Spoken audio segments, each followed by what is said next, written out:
Hi சுட்டீஸ், எல்லோரும் எப்படி இருக்கீங்க? இன்னைக்கு ஒரு கதை பார்க்கலாம். புதிதாக பயிற்சி பெற வந்த சீடன் ஒருவன் ஜென் மாஸ்டரை அணுகி பயிற்சிக்கு எப்படி தயாராவது என்று கேட்டான். அதற்கு ஜென் மாஸ்டர், என்னை ஒரு மணி போல எண்ணிக்கொள்.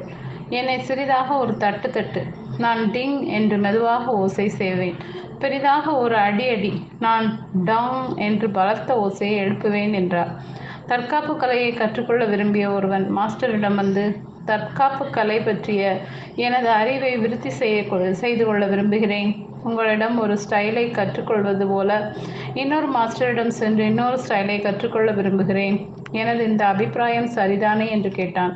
மாஸ்டர் பதில் கூறினார், 2 முயல்களை துரத்தும் ஒருவன் ஒன்றையுமே பிடிக்க முடியாது என்று. ஓகே சுட்டீஸ், இந்த கதை பிடிச்சிருந்தா லைக் பண்ணுங்கள், சப்ஸ்கிரைப் பண்ணுங்கள், ஃப்ரெண்ட்ஸ் அண்ட் ஃபேமிலிக்கு ஷேர் பண்ணுங்கள். கூடவே இந்த பெல் ஐக்கானையும் கிளிக் பண்ண மறக்காதீங்க. பாய்.